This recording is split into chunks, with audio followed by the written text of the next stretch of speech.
It's that you have this wide and this loud, which is any volume at all coming from the federal bench,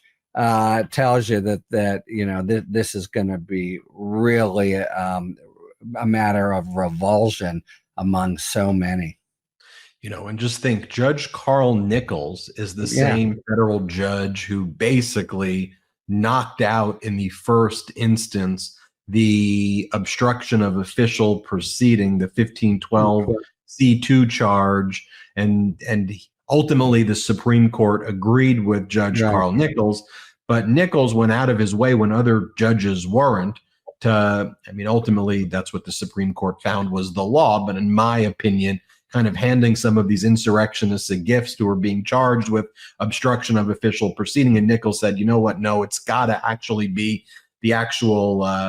harming of the documents or shredding of documents. It can't just be involving some other official proceeding. There's got to be more. So to be clear, it's not like Judge Carl Nichols, is like,